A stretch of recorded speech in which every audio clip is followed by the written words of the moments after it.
We have already covered with the major portion of salary. We have seen retirement benefit, all the allowances, all the perquisites. Now we'll be seeing relief under section 89(1).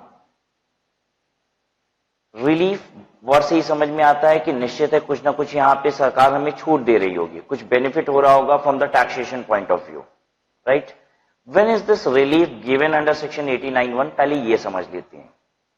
Relief is given under section 89(1) when there is a case of advance salary और arrear of salary. Advance salary and arrear salary. Advance salary आपको समझ में आता है। Advance salary क्या होता है कि जो सैलरी ड्यू नहीं हुई है वो सैलरी भी मुझे रिसीव हो गई है, उसे कहा जाता है एडवांस सैलरी। मे बी आपको फ्यूचर मंथ्स के लिए क्या मिल गया, सैलरी पहले से मिल गई, दैट इज एडवांस सैलरी। जब आपको एडवांस सैलरी मिलती है तो पता है क्या होता है, समझने की कोशिश कीजिएगा। मान लीजिए मेरी सैलरी 1 साल की 8 लाख रुपए है। मेरी सैलरी कितनी है 1 साल की? 8 लाख रुपए है। तो यानी मुझे हर साल 8 लाख रुपए मिलते हैं। और मैं अगर मुझे 8 लाख रुपए की सैलरी मिलती है तो मैं कौन से टैक्स स्लैब में फॉल करता हूं? कुछ इनकम ऐसी है जिसपे 5% का टैक्स दे रहा हूं, कुछ इनकम ऐसी है जिसपे 20% का टैक्स दे रहा हूं। लेकिन अगर मान लीजिए मुझे 8 लाख के साथ साथ 4 लाख रुपए एडवांस सैलरी इस साल रिसीव हो जाए, मतलब नेक्स्ट ईयर की 4 लाख रुपए की सैलरी इसी साल रिसीव हो जाए, तो मेरा 8 लाख प्लस 4 लाख मिला के कितना हो जाएगा? 12 लाख रुपए। और इस बार मुझे अगर 12 लाख रुपए रिसीव हो गए हैं तो आपको तो पता ही है कि टैक्सेशन कैसे होता है सैलरी का, ड्यू और receipt which ever is earlier. पैसा रिसीव हो गया 12 लाख रुपए तो 12 लाख पे टैक्स लग जाएगा। अब 12 लाख रुपए पे अगर टैक्स लगेगा तो मेरी कुछ इनकम 30% स्लैब में फॉल कर रही है। मेरी कुछ इनकम क्या हो रही है? 30% स्लैब में फॉल कर रही है। मेरी इनकम 30% स्लैब में फॉल कर जा रही है और मुझे 30% टैक्स देना पड़ रहा है। अगर यही 4 लाख रुपए अगले साल रिसीव हुआ होता, ठीक है, तो ये 4 लाख पे भी कितना टैक्स लगा होता? द सेम 20% के रेट से। ये तो मेरी 8-8 लाख की सैलरी है, मुझे किसी भी साल 30% के स्लैब में फॉल नहीं करना होता था, लेकिन एडवांस रिसीव करने की वजह से मुझे टैक्स ज्यादा देना पड़ गया। तो गवर्नमेंट कहती है अगर आपको एडवांस में सैलरी मिल जाए जिसकी वजह से आपका टैक्स ज्यादा हो रहा है, तो जितना सरप्लस टैक्स देना पड़ जा रहा है वो मैं आपको रिलीफ दे दूंगा अंडर सेक्शन 89(1). एक बार फिर से समझेंगे इस बात को। दूसरा वर्ड पहले और एक देख लेते हैं, फिर एक बार फिर से रिकैप हो जाएगा एडवांस सैलरी और एरियर सैलरी का। एरियर सैलरी क्या है?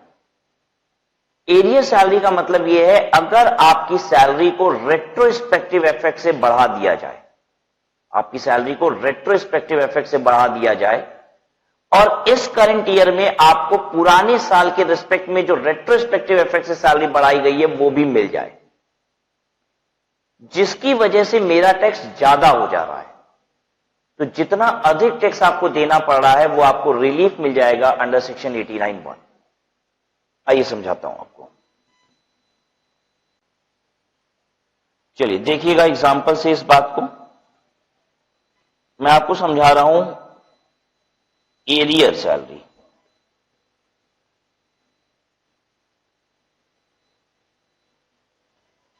प्रीवियस ईयर 17-18 में आपकी जो सैलरी थी वो थी 8 lakh rupees, right. Previous year 18-19 में, the relevant previous year for you, यहां पे सैलरी हो गई आपकी 10 लाख रुपए with retrospective effect from 1/4/17। Employer ने आपको 1/4/2018 को यह बोला कि आपकी सैलरी 10 लाख रुपए पर एनम की जाती है। कब से? 1/4/2017 से। फिर से सुनिएगा, एम्प्लॉयर प्रीवियस ईयर 18-19 में आपकी सैलरी कर रहा है 10 लाख रुपए। प्रीवियस ईयर 18-19 में, यानी आपकी सैलरी 10 लाख रुपए कब की जा रही है? 1/4/2018 को। 1/4/2018 को आपकी सैलरी की जा रही है 10 लाख रुपीस, और आपको यह बोला जा रहा है कि यह सैलरी जो 10 लाख रुपीस की है विथ रेट्रोस्पेक्टिव इफेक्ट फ्रॉम 1/4/17 है। तो यानी इस करंट ईयर 18-19 में आपको 10 लाख रुपए तो मिलेंगे करंट ईयर के, 2 लाख रुपए प्रीवियस ईयर 17-18 के भी रिस्पेक्ट में मिलेगा इस बार, ठीक है। यानी 8 लाख प्लस 2 लाख, मुझे 2 लाख रुपए और मिल जाएंगे जो इस साल के रिस्पेक्ट में है। ये 2 लाख रुपए किस साल के रिस्पेक्ट में? इस साल के रिस्पेक्ट में जो यहां पे मिल रहा है। अब जरा ध्यान से समझने की कोशिश कीजिए कि अगर ये 2 लाख रुपया मुझे यहां ना मिलके, यहां 18-19 में ना मिलके कहां मिला होता? यहां मिला होता 17-18 में, तो मैं इस 2 लाख रुपए पे टैक्स क्या रेट से दे रहा होता?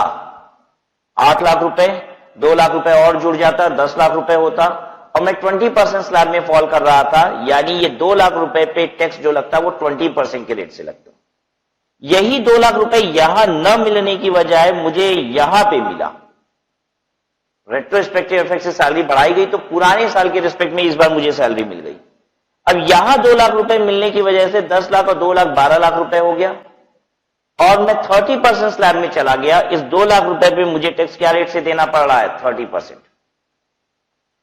गवर्नमेंट कह रही है कि अगर ये 2 लाख रुपए यहां ना मिलके यहां मिला होता तो टैक्स कितना लगता मैं ये देखूंगी, और यहां मिला तो टैक्स कितना लगा ये देखूंगी।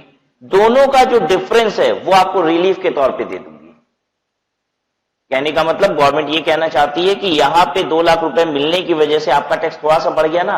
अगर यहां मिला होता 17-18 में तो टैक्स कितना लगा होता? 20% के रेट से, और यहां मिल रहा है वही 2 लाख रुपए तो 30% के रेट से टैक्स लग रहा है, तो मेरा कुछ ना कुछ टैक्स एक्स्ट्रा यहां पे हो गया।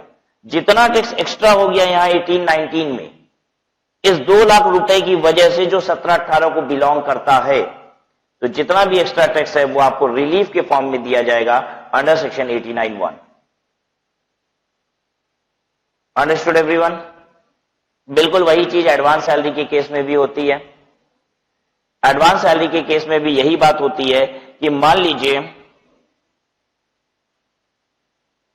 प्रीवियस ईयर 17-18, प्रीवियस ईयर 18-19, मेरी सैलरी हर साल की मान लीजिए 10 लाख रुपए है, ठीक है। यहां भी 10 लाख रुपए, यहां भी 10 लाख रुपया। हुआ क्या कि मैंने प्रीवियस ईयर 17-18 में 18-19 का 2 लाख रुपए का सैलरी एडवांस में उठा लिया। एम्प्लॉयर से कहा कि मुझे कुछ एडवांस की जरूरत है, एम्प्लॉयर ने दे दिया। एम्प्लॉयर ने मुझे यहां पे 2 लाख रुपए एक्स्ट्रा दे दिए इस साल के रिस्पेक्ट में, 18-19 के रिस्पेक्ट में, तो निश्चित है यहां मुझे कितने मिलेंगे? 8 ही लाख रिसीव होगा, और यहां पे यही 2 लाख रुपए ऐड कर दिया गया, एडवांस में मिल गया, मुझे मिल गया 12 लाख रुपया। अब ये 2 लाख रुपए जो मुझे यहां पे मिल गया, ध्यान दीजिए, ये 2 लाख रुपए जो मुझे यहां पे मिल गया, इसकी वजह से मुझे टैक्स देना पड़ रहा है 30% पे, क्योंकि अब मेरी सैलरी 10 लाख को एक्सीड कर गई। अगर यही 2 लाख रुपए एडवांस में ना लेके मैंने यहां लिया होता तो मेरी इनकम कितनी होती? 10 लाख रुपए ही, यानी इस 2 लाख रुपए पे भी टैक्स कितना लगा होता? 20% के रेट से। ये 2 लाख रुपया बस यहां मिलने की बजाय यहां मिल गया, इसकी वजह से मेरा टैक्स बढ़ गया, ठीक है। कभी कभी एडवांस मिलने, बस ऐसे समझिए, एडवांस मिलने की वजह से हो सकता है सैलरी ज्यादा हो गई, एडवांस मिलने की वजह से सैलरी ज्यादा हो जाएगी, और सैलरी ज्यादा हो जाने की वजह से ऐसा हो सकता है कि मेरा स्लैब रेट चेंज हो जाए, और स्लैब रेट चेंज हो गया तो टैक्सेस अल्टीमेटली ज्यादा हो गया। अगर टैक्सेस अल्टीमेटली ज्यादा हो गया तो गवर्नमेंट उतना ही आपको रिलीफ दे देगी 89(1) में। क्लियर हुई बात? एरिया सैलरी क्या है? एरिया सैलरी का मतलब है सैलरी आपके रेट्रोस्पेक्टिव इफेक्ट से बढ़ाई जा रही है।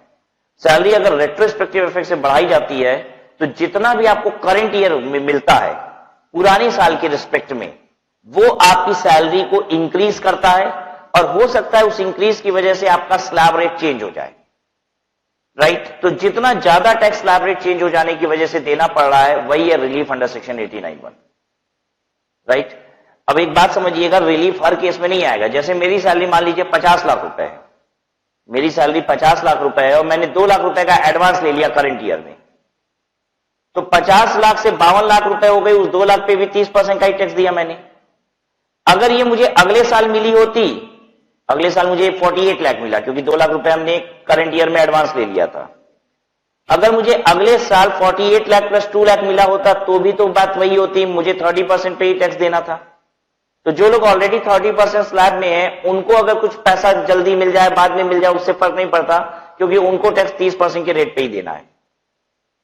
लेकिन अगर पैसा एक बार में ज्यादा मिल जाने की वजह से मेरा स्लैब रेट चेंज हो जाता है तो अल्टीमेटली कुछ टैक्सेस ज्यादा पे करने पड़ते हैं, गवर्नमेंट वही आपको रिलीफ के फॉर्म में दे देती है अंडर सेक्शन 89(1). प्रैक्टिकली क्वेश्चन को सॉल्व करेंगे तो हमारा कॉन्सेप्ट थोड़ा और क्लियर हो जाएगा।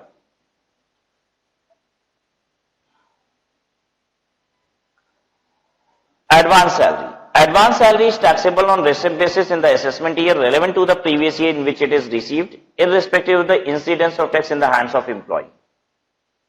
Area salary, it is taxable on receipt basis. The same has not been subjected to tax earlier on due basis. देखिए, जब भी एरिया सैलरी मिलती है आपको, जब भी एरिया सैलरी मिल रही होती है आपको, तो 17-18 में मुझे ये बात थोड़ी ना पता थी कि मुझे 18-19 में रेट्रोस्पेक्टिव इफेक्ट से सैलरी बढ़ा दी जाएगी। बात समझ में आ रही है? 17-18 में ये बात थोड़ी ना पता थी। सैलरी रेट्रोस्पेक्टिव से जब बढ़ती है तो जब बढ़ती है तभी पता चलता है। तो 18-19 में ही तो मुझे पता चला कि 17-18 का 2 लाख रुपए मुझे और देना है। 17-18 में तो ये बात पता नहीं थी, तो मैंने ड्यू भी 8 लाख रुपए कराया था, रिसीव भी 8 लाख रुपए कराया था, तो ऐसे में टैक्सेबल कितना हुआ था? 8 लाख रुपए ही। तो एरिया सैलरी जो आपको करंट ईयर में रिसीव हो रही है, ये ड्यू नहीं हुई थी लास्ट ईयर, ये ड्यू नहीं हुई थी लास्ट ईयर, इसलिए ये सीधे जब यहां पे रिसीव होती है तो उसी समय टैक्सेबल हो जाती है। अगर ये ड्यू हुआ होता लास्ट ईयर ही, तब तो लास्ट ईयर ही टैक्सेबल हो गया होता। सिंस ये रेट्रोस्पेक्टिव इफेक्ट से बढ़ा, तो ये ड्यू तो हुआ ही नहीं था, लास्ट ईयर पता ही नहीं था, तो ड्यू कहां से होता? ये तो करंट ईयर में ही क्या हुआ, एम्प्लॉयर ने सीधे ड्यू कराया और पे भी कर दिया। Understood everyone? So current year में इस 2 लाख रुपए को टैक्सेबल होना पड़ेगा, और टैक्सेबल होना पड़ेगा तो हमें बात समझ में आ जा रही है, इस 2 लाख रुपए की वजह से हम तुरंत 30% के स्लैब में चले जा रहे हैं। सही समय पे अगर इंप्लॉयर दिया होता इस पैसे को तो शायद हम 30% स्लैब में ना होते। ये 2 लाख रुपए यहीं पे दे दिया होता तो 10 ही लाख रुपए होता, हम 20% के स्लैब में होते। तो गवर्नमेंट कह रही है चिंता की बात नहीं है, अगर आपको एरिया सैलरी मिलती है या फिर एडवांस सैलरी मिलती है तो मैं आपको रिलीफ अंडर सेक्शन 89(1) अलाउ करती हूं। आइए एक एग्जांपल लेते हैं, मुझे बताइए कि इसमें सैलरी कितनी है और एरिया सैलरी कितनी है। Example,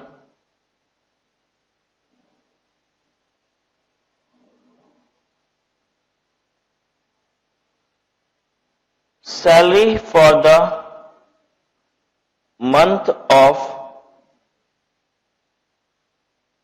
April to June 2018 is ₹20,000 per month.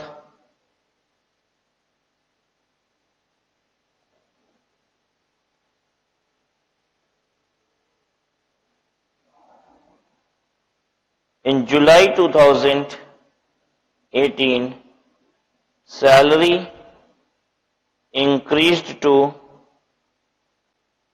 ₹25,000 per month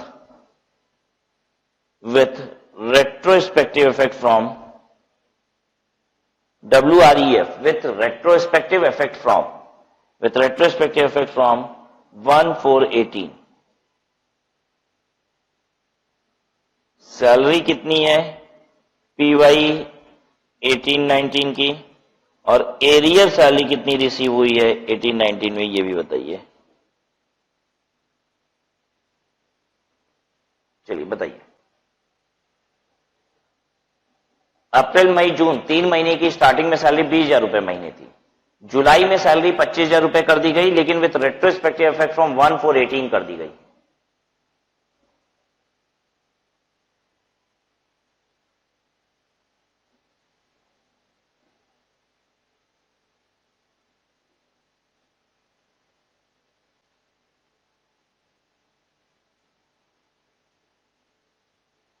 area salary यहां पे है ही नहीं।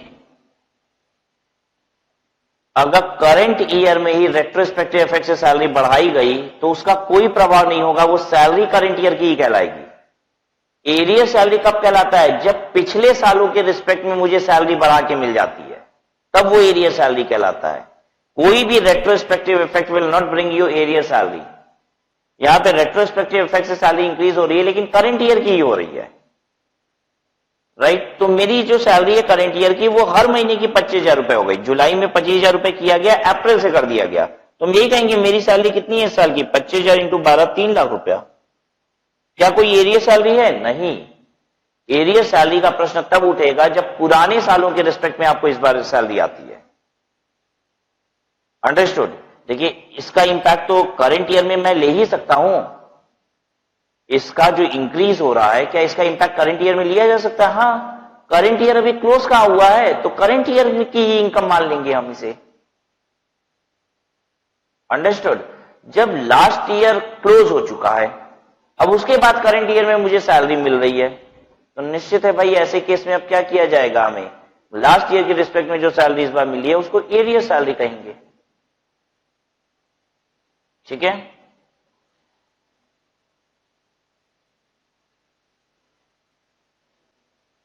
अच्छा अब एक बात बताइए, एग्जाम्पल दूसरा लिख रहे हैं, ध्यान से देखिए एग्जाम्पल को और समझिए। Example, salary till June 2018 is ₹20,000 per month. Okay, salary increased to ₹25,000 per month with retrospective effect from 1/1/18। Right, अब आपको बताना है सैलरी PY 18-19 की कितनी और एरियर सैलरी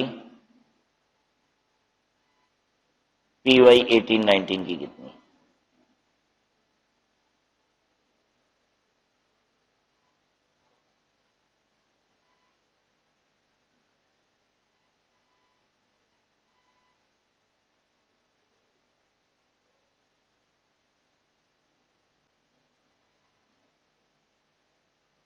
वन 1/18 से सैलरी को इंक्रीज किया जा रहा है, जरा ध्यान दीजिएगा, 1/1/18 से।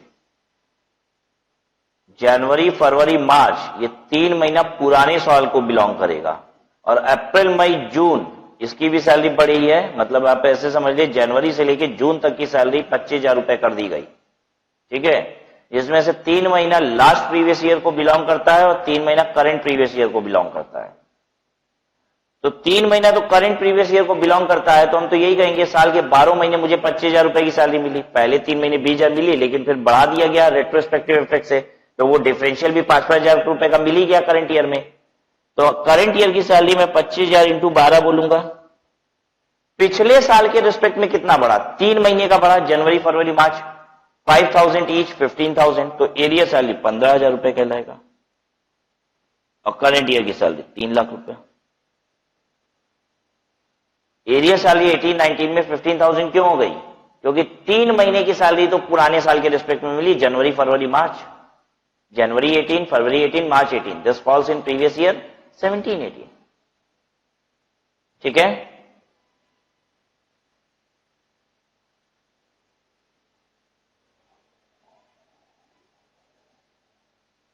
अंडरस्टूड, कोई प्रॉब्लम तो नहीं हो रही है? ओके, अब हम लोग कैसे टैक्स की कैलकुलेशन करते हैं और रिलीफ कैसे निकालते हैं, इसको देखने के लिए एक एग्जांपल ले लेते हैं, और हम पढ़ते जाएंगे बुक से और कैलकुलेशन भी पैरेलली करते जाएंगे। तो आप एग्जांपल नोट कीजिए ताकि हम लोग साथ में मिलकर इस एग्जांपल को सॉल्व करेंगे। एग्जांपल है प्रीवियस ईयर 17-18 और प्रीवियस ईयर 18-19।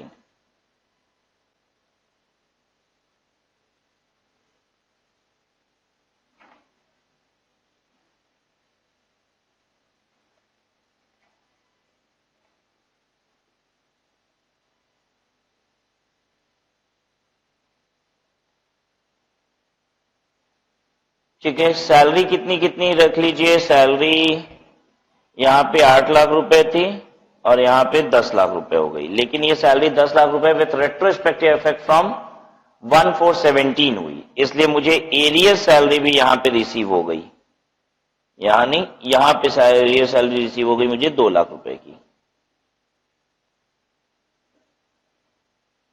अंडरस्टूड, ये 2 लाख रुपए कौन से साल का है, 17-18 का है, जो 18-19 में मुझे रिसीव हो रहा है, because my salary has been increase to 10 lakh रुपए विथ रेट्रोस्पेक्टिव इफेक्ट फ्रॉम 1417। ये पूरी लाइन लिख भी दें, salary increased from 1418, salary increased on 1418 to rupee 10 lakh per annum with retrospective effect from 1417।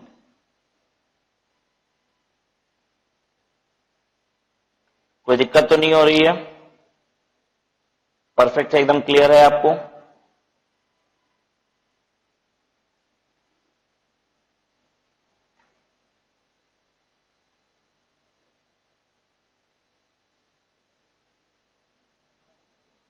देखिए, अब कैलकुलेट करने का तरीका क्या होता है,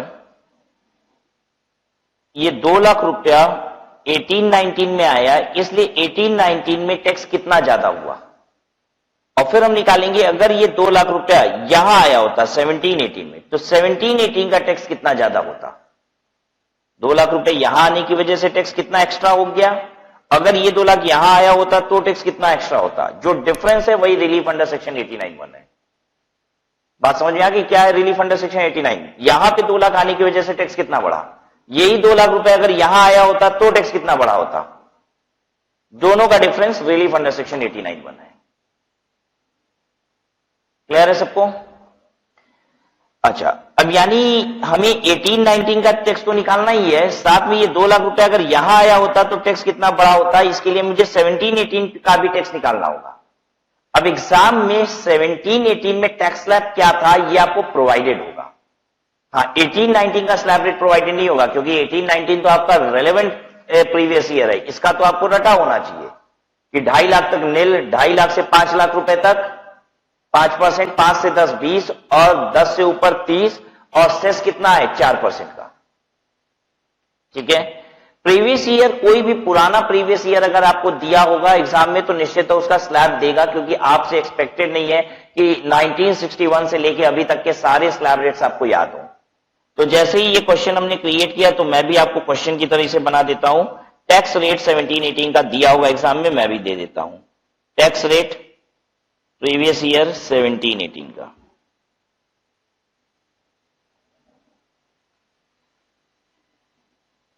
जीरो से लेके 2,50,000 तक नील, यही था। 2,50,000 ₹1 से लेके 5 लाख रुपीस तक 5%, द सेम स्लैब। 5 लाख 1 रुपए से लेके 10 लाख रुपए तक 20%, और 10 लाख 1 रुपए से लेके या ग्रेटर कह लीजिए, greater 10 lakh 1 rupee, greater equal to 10 lakh 1 rupee 30%।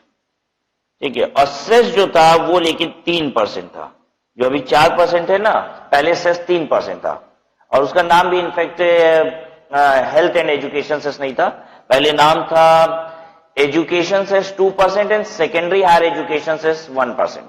छोड़ दीजिए, कोई जरूरत नहीं है आपको जानने की। 3% का सेस था और इस समय सेस जो है वो 4% का हो गया है।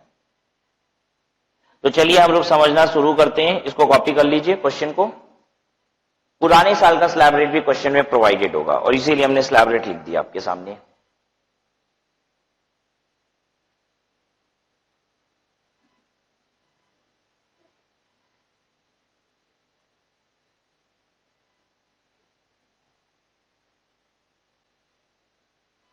डन। आगे देखिए question, relief when salary is paid in arrear और इन एडवांस 89(1). 89(1) की कैलकुलेशन कैसे होगी? Step number 1, calculate tax payable. ध्यान से सुनिएगा, calculate tax payable of the previous year in which arrear of the advance salary is received. उस previous year का tax calculate कीजिए जिसमें एरियर मिला है, एरियर इज रिसीव्ड। कौन से प्रीवियस ईयर की बात हो रही है? अपने क्वेश्चन से रेफर करो। Calculate tax of the previous year in which arrear is received. Receive किसमें हुआ है? 2 लाख 18-19 प्रीवियस ईयर में, यानी ये बात कर रहा है 18-19 प्रीवियस ईयर की।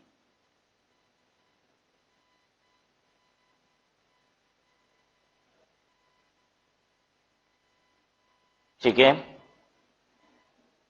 ए, total income inclusive of additional salary. आपको सबसे पहले निकालना होगा total income inclusive of additional salary. ये जो एक्स्ट्रा पैसे आए हैं, एडिशनल सैलरी किसको बोल रहा है? जो एरियर में आ गया पैसा, या एडवांस में आएगा तो एडवांस को बोलेंगे। एडिशनल सैलरी किसको बोला जाएगा? जो एरियर का पैसा आया है या जो एडवांस का पैसा आया है। तो total income inclusive of additional salary, आपको टैक्स कैलकुलेट करना है टोटल इनकम पे including additional salary. Total income including additional salary 18-19 previous year में टैक्स कैलकुलेट करना है। कितने पे करना है? 12 लाख रुपए पे। 10 लाख और 2 लाख 12 लाख रुपए total income including additional salary पे टैक्स कैलकुलेट कर दीजिए। ये कहता है टैक्स ऑन 12 लाख।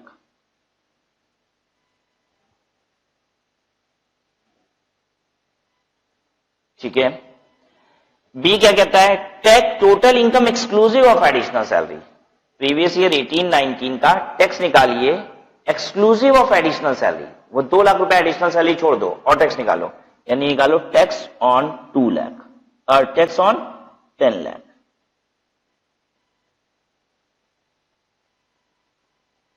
ठीक है। तो टैक्स ऑन 12 लाख निकालेंगे, फिर टैक्स ऑन 10 लाख निकालेंगे। चलिए निकाल लेते हैं। टैक्स ऑन 12 लाख कितना होगा? 10 लाख रुपए तक कितना टैक्स आता है? 1,12,500। Do you remember this? 5 lakh रुपए तक 12,500 आएगा। 5 लाख से 10 लाख 1 लाख रुपए और हो जाएगा, तो 1,12,500 और 2 लाख रुपए का 30% 60,000 हो जाएगा। ठीक है। 60,000 प्लस 1,12,500 172,500।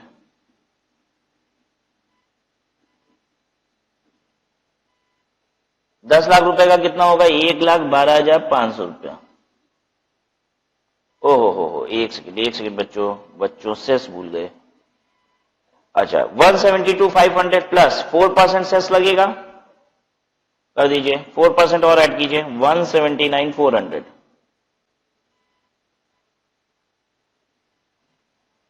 10 लाख रुपए का टैक्स कितना होगा? 1,12,500 और प्लस उसमें 4% सेस कर दीजिए, 1,17,000। फिर कहता है the difference between A and B, यहां पढ़ रहे हैं। The difference between A and B is the tax on additional salary included in total income. A और बी का डिफरेंस ले लीजिए। एडिशनल सैलरी की वजह से टैक्स लग रहा है किसमें? प्रीवियस ईयर 18-19 में। सही बात है। प्रीवियस ईयर 18-19 में अगर 10 लाख मिला होता तो टैक्स बनता है 1,17,000। 12 लाख मिल जाने की वजह से 2 लाख ज्यादा आ जाने की वजह से टैक्स इतना बन गया। तो 2 लाख की वजह से कितना टैक्स है ये आप बता दीजिए। 2 लाख की वजह से इतना टैक्स मेरा बढ़ गया है, 62,400। 62,400 is the tax, is the additional tax because of that additional 2 lakh rupee arrear salary. Am I right or wrong? Right? अब हम निकालेंगे कि अगर यही 2 लाख रुपया 17-18 में मिला होता तो कितना टैक्स बढ़ा होता। वैसे तो 8 लाख मिला, यही 2 लाख रुपए पिछले साल मिल गया होता तो टैक्स कितना बढ़ा होता। इस बार मिलने की वजह से तो इतना बढ़ रहा है भाई, पिछले बार ही मिला होता तो कितना बढ़ा होता। Calculate the tax payable for every previous year to which the additional salary relates. Calculate the tax payable for every previous year to which the additional salary relates. Additional salary जिस previous year को relate करती है उस previous year का tax निकालिए। किस year को additional salary relate कर रही है? एरियर किस ईयर को रिलेट कर रहा है? 17-18 को। तो आपको उसका टैक्स निकालना है। On total income including additional salary of that particular previous year, उस साल की जो एडिशनल सैलरी हमको आई है उसको ऐड करके निकालिए टैक्स, यानी tax on 10 lakh. Tax on 10 lakh.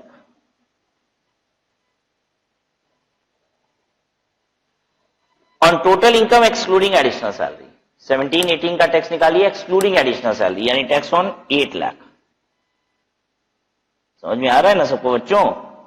Additional salary को इंक्लूड कर देंगे 8 लाख में तो 10 लाख हो जाएगा, बिना एडिशनल सैलरी को इंक्लूड किए 8 लाख रहेगा। तो टैक्स ऑन 10 लाख और प्लस और निकाल रहे हैं टैक्स ऑन 8 लाख। इन दोनों का डिफरेंस अगर निकाल लेंगे तो 2 लाख का टैक्स आ जाएगा अगर 17-18 में 2 लाख मिला होता तो। समझ में आ रहा है ना सबको? टैक्स ऑन 10 लाख पिछले साल कितना बनता?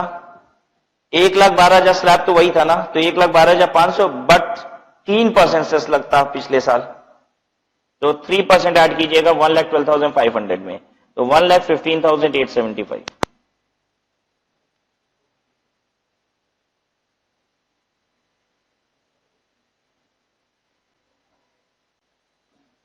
चलिए अब 8 लाख रुपीस पे टैक्स निकालिए। 8 लाख रुपीस में 5 लाख को एक्सीड कितना कर रहा है? 3 लाख रुपए। तो 3 लाख रुपए का ले लीजिए आप 20%, राइट? 3 लाख रुपए का 20% ले लीजिए, प्लस 5 लाख रुपए तक का टैक्स 12,500 आता है, वो जोड़ दीजिए। तो कितना आ रहा है आपका? 72,500।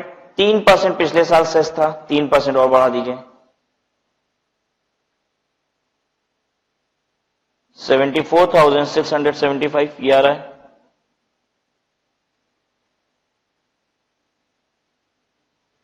$74,675। यानी अगर 8 लाख रुपया आया पिछले साल तो मैंने टैक्स दिया था 74,675, ये मैंने टैक्स दिया था पिछली बार। अगर पिछले बार ही 2 लाख रुपए आ गया होता तो मुझे देना पड़ता इतना, यानी 2 लाख रुपए की वजह से पिछले साल कितना ज्यादा देना पड़ता? पिछले साल मुझे 2 लाख की वजह से ज्यादा देना पड़ता 1,15,875 माइनस 74,675, दिस कम्स टू 41,200। अगर पिछले साल 2 लाख रुपए ज्यादा मिलता तो I would have given 41,200, but in current year because of this 2 lakh I am giving 62,400। That means how much additional tax am I giving this year because of this 2 lakh rupees? For 62,400 में से 41,200 deduct कर लिया जाएगा। The excess between the tax on additional salary calculated under step 1 and step 2 shall be relief admissible under section 89(1). इन दोनों का difference relief होगा 89(1) में। 62,400 से डिफरेंस लीजिए 41,200 का, तो ये आ रहा है 21,200 की आपको रिलीफ मिलेगी।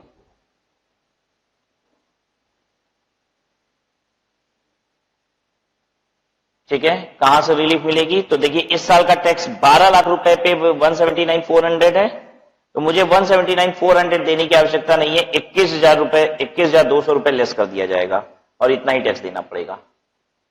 So what is my tax for the previous year 18-19? मैं आपको बता दूं, प्रीवियस ईयर टैक्स पीवाई 18-19 का कितना होगा? टैक्स बनेगा इसका 179,400, लेकिन इसमें से मुझे मिलेगा रिलीफ अंडर सेक्शन 89(1) 21,200, और मुझे टैक्स देने की आवश्यकता कितनी पड़ेगी? 158,200। 12 लाख रुपए का टैक्स यही है ना? इस बार 12 लाख रुपए हो गया था, प्लीज चेक इट, 12 लाख रुपए हो गया था इस बार। तो 12 लाख रुपए का जो टैक्स बना उसमें से ये रिलीफ माइनस कर लीजिए। एक बार रिलीफ का फॉर्मूला याद करें, क्या है रिलीफ का फॉर्मूला? सबसे पहले जिस साल आपको एरिया सैलरी मिला है उस साल का टैक्स निकालना होगा, एक बार एडिशनल सैलरी जोड़ के फिर एडिशनल सैलरी हटा के डिफरेंस ले लीजिए। स्टेप नंबर 2, जिस साल के रिस्पेक्ट में एरिया सैलरी आया है उस साल एरिया सैलरी जोड़ के टैक्स निकालिए, एक बार एरिया सैलरी हटा के टैक्स निकालिए।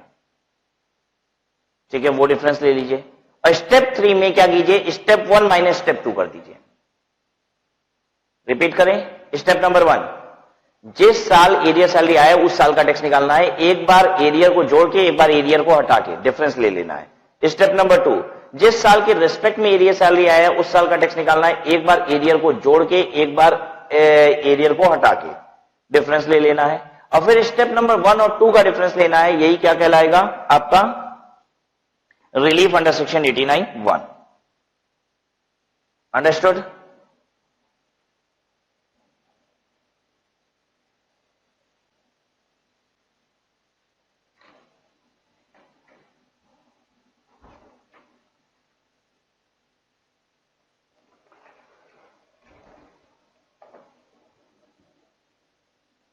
तो हमने आपको प्रैक्टिकल क्वेश्चन भी एक सॉल्व कराया है। एक क्वेश्चन आपको और है यहाँ पे इलस्ट्रेशन 23। इसमें जो इस बार आपको एरिया सैलरी रिसीव हो रही है वो बहुत पुरानी एरिया सैलरी रिसीव हो रही है, 6-7 की हो रही है। कोई बात नहीं, अगर 6-7 की एरिया सैलरी रिसीव होगी करंट ईयर प्रीवियस ईयर में 18-19 में, तो 6-7 का आपको टैक्स रेट जरूर प्रोवाइडेड होगा। प्रीवियस ईयर 6-7 का मतलब हो गया असेसमेंट ईयर 7-8, तो 7-8 का देखिए टैक्स रेट दिया हुआ है। तो पहले बस 1 लाख रुपए तक नील हुआ करता था, ये बहुत पुराने जमाने की बात है। ठीक है, 1 लाख से 1,50,000 10% था उस समय, 1.5 लाख से 2 लाख 2.5 लाख रुपए तक 20%, और 2.5 लाख रुपए के ऊपर 30% चलता था और 2% का सेस लगता था। तो उसी के हिसाब से कैलकुलेट भी करेंगे आप। तो एक बार हम लोग टैक्स कैलकुलेट करेंगे, कैसे कैलकुलेशन होगी, करंट ईयर की विथ एरियर विदाउट एरियर, फिर 6-7 की विथ एरियर विदाउट एरियर, और डिफरेंस ले लेंगे, राइट।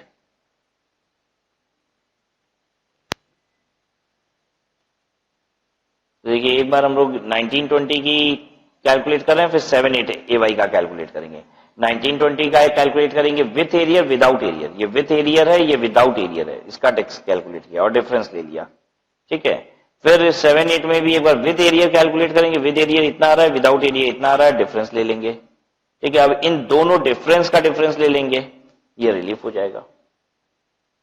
और इस साल का जो टैक्स आ रहा है देखिए 26,520, ये रहा 26,520, इसमें से 1180 लेस कर दिए, ये वाला। कोई तकलीफ किसी को?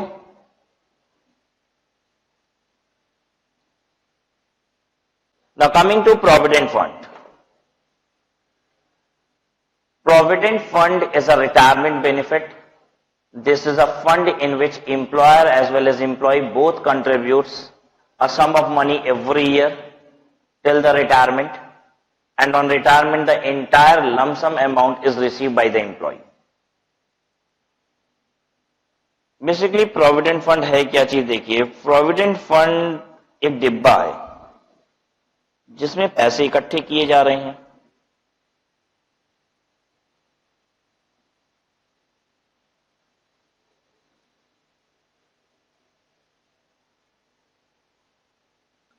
इसमें पैसे डालता है कौन? नंबर 1 एम्प्लॉयर डालता है पैसे, एम्प्लॉयर कंट्रीब्यूशन, राइट। इसमें और भी कोई पैसे डालता है, कौन डालता है? एम्प्लॉय पैसे डालता है, दैट इज एम्प्लॉय कंट्रीब्यूशन।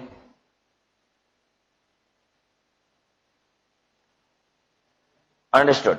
इसमें हर साल इंटरेस्ट आता है, किस पे? एम्प्लॉयर के कंट्रीब्यूशन पे भी आएगा और एम्प्लॉय के कंट्रीब्यूशन पे भी। इंटरेस्ट ऑन एम्प्लॉयर कंट्रीब्यूशन, और दूसरा interest on employ contribution.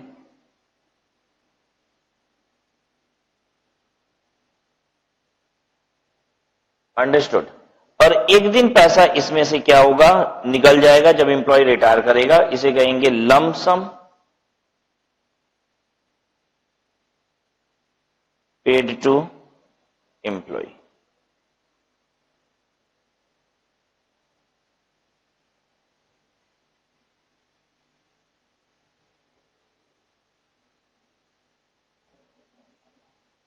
Lump sum paid to employ.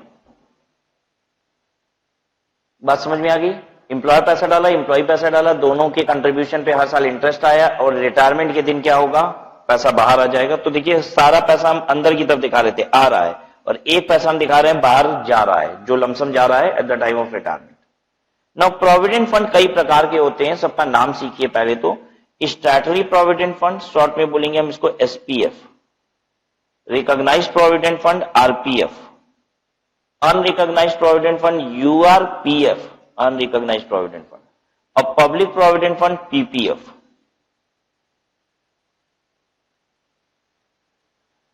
Statutory provident fund क्या है? गवर्नमेंट ऑर्गेनाइजेशन में और एजुकेशनल इंस्टीट्यूशन में जो प्रोविडेंट फंड होता है उसे कहा जाता है statutory provident fund.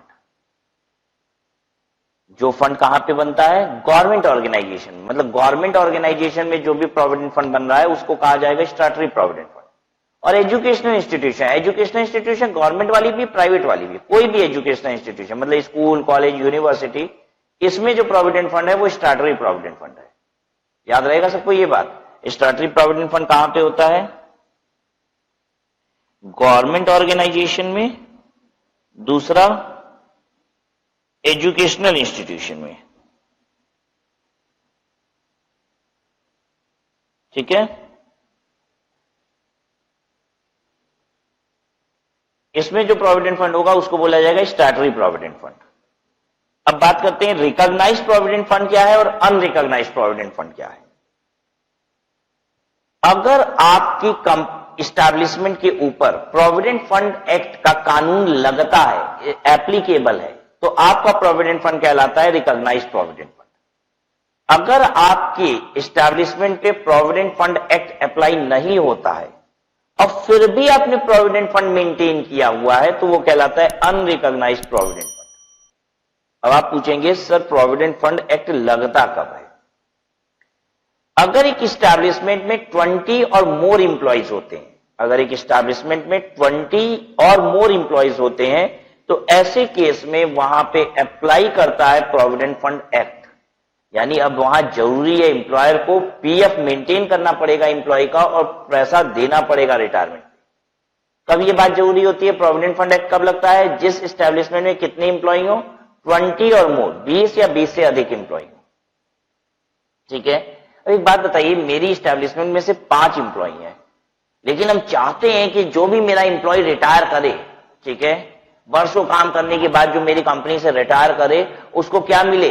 Provident fund का पैसा मिले। तो मेरे ऊपर कानून तो लगता नहीं, क्योंकि मेरे यहां तो कितने इंप्लॉय हैं? सिर्फ 5 इंप्लॉय हैं। क्या मैं प्रोविडेंट फंड के लिए पैसा इकट्ठा कर सकता हूं और अपने इंप्लॉयज को दे सकता हूं? हां, लेकिन मेरा प्रोविडेंट फंड क्या कहलाएगा? अब अनरिकॉग्नाइज्ड प्रोविडेंट फंड। अब एक बात और, यानी रिकॉग्नाइज्ड प्रोविडेंट फंड क्या है? रिकॉग्नाइज्ड प्रोविडेंट फंड वो फंड है जहां पे वो इस्टेब्लिशमेंट का फंड रिकॉग्नाइज्ड प्रोविडेंट फंड है जहां पे प्रोविडेंट फंड एक्ट लगता है। यानी कि इस्टेब्लिशमेंट एम्प्लॉइंग 20 और मोर इंप्लॉय।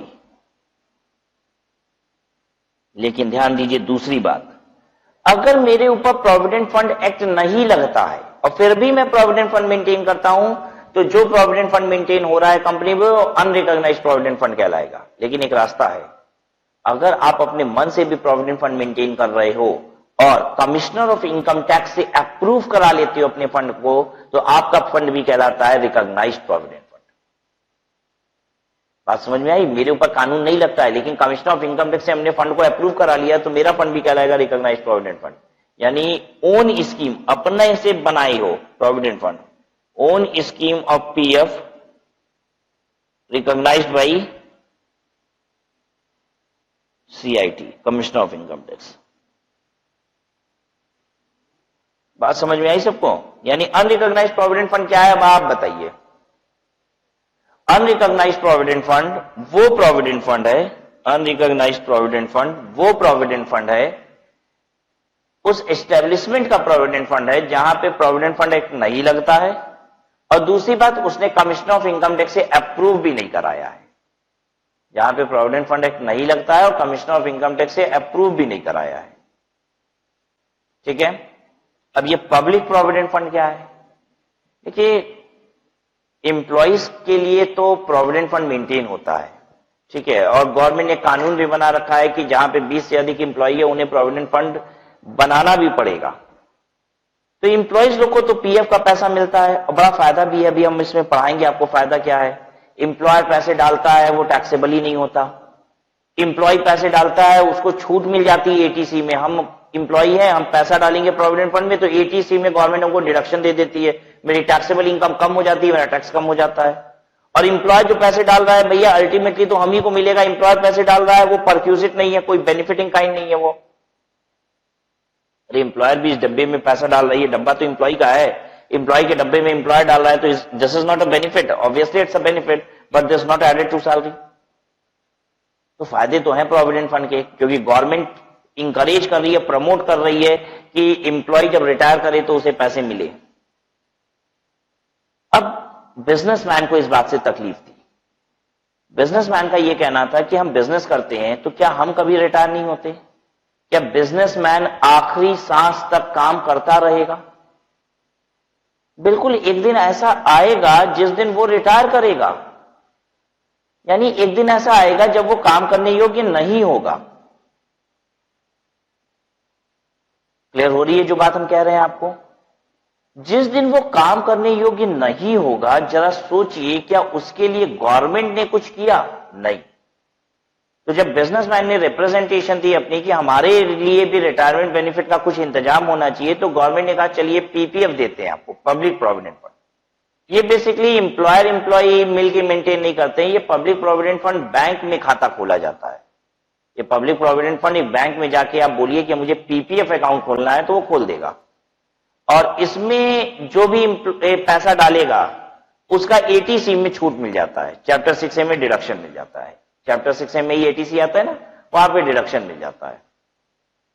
ठीक है, अब यहां पे दो लोग नहीं पैसा डालेंगे, ध्यान दीजिए, जिसने खाता खोला है बस वही डालेगा, क्योंकि यहां एम्प्लॉयर एम्प्लॉय रिलेशनशिप तो है नहीं, राइट। अच्छा, पब्लिक प्रोविडेंट फंड गवर्नमेंट ने सिर्फ बिजनेसमैन के लिए नहीं किया, ये सभी के लिए कर दिया, सभी इंप्लॉइज के लिए भी कर दिया। मतलब कोई भी पीपीएफ खोल सकता है। जैसे एम्प्लॉय तो एम्प्लॉयर के साथ पीपीएफ प्रोविडेंट फंड मेंटेन कर ही रहा है, एक फंड तो उसका चल ही रहा है जो एम्प्लॉयर के साथ मिलके चल रहा है, एम्प्लॉयर भी डालेगा एम्प्लॉय भी डालेगा, वो फंड तो चल ही रहा है। एम्प्लॉय चाहे तो एक और खाता बैंक में जाके खोल सकता है पीपीएफ, उसमें भी पैसा डाले, उसकी भी छूट पाए। क्यों? रीजन बीइंग कि देखिए बिजनेसमैन तो क्या करते हैं, पीपीएफ अकाउंट खुलवाते हैं, 1 लाख रुपया 1.5 लाख रुपया डाल देते हैं। अब एम्प्लॉइज तो उतने ही डाल पाते हैं ना जितना एम्प्लॉयर पैसा डालता है पीएफ में, क्योंकि एक मैचिंग कंट्रीब्यूशन डाला जाता है, एम्प्लॉय बराबर पैसा डालेंगे पीएफ में। तो एम्प्लॉय अनलिमिटेड पैसा तो डाल नहीं सकता है, वो तो लिमिटेड पैसा डाल पाता है जितना एम्प्लॉयर डालता है। तो एम्प्लॉय को हमेशा ये प्रॉब्लम होती थी कि हम अपने फ्यूचर के लिए ज्यादा पैसा इकट्ठा करना चाहें तो भी नहीं कर पाते हैं। बिजनेसमैन तो लंबा पैसा डाल देते हैं, ठीक है। तो गवर्नमेंट ने इसलिए पीपीएफ सभी को दे दिया कि आप जो चाहे जो क्या कर सकता है, पीपीएफ में पैसे डाल सकता है, ठीक है। तो PPF is an account which is open in bank. यहां पे एम्प्लॉय दो कंट्रीब्यूशन नहीं होगा, यहां पे एक सिंगल कंट्रीब्यूशन होगा। जो बंदा खोला है वो पैसे डालेगा, उस पर इंटरेस्ट आएगा, और क्या होगा, एक समय में पैसा विड्रॉ कर लिया जाएगा। यानी अगर हम इस 3 फंड की बात करें, कौन कौन सा, statutory provident fund, recognised provident fund और अनरिकॉग्नाइज्ड प्रोविडेंट फंड, तो डब्बा ऐसा होता है जो अभी आपने ऊपर देखा। अब हम आपको ड्रॉ करके दिखाते हैं दूसरा फंड। दूसरा फंड कौन सा, पीपीएफ। ये कैसा होता है, पीपीएफ ऐसा होता है,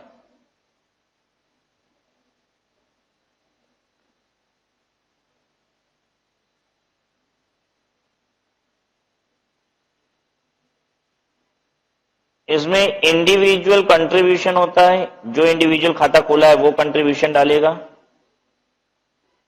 हर साल इंटरेस्ट आएगा, और एक दिन पैसा विड्रॉ हो जाएगा, लमसम विड्रॉ।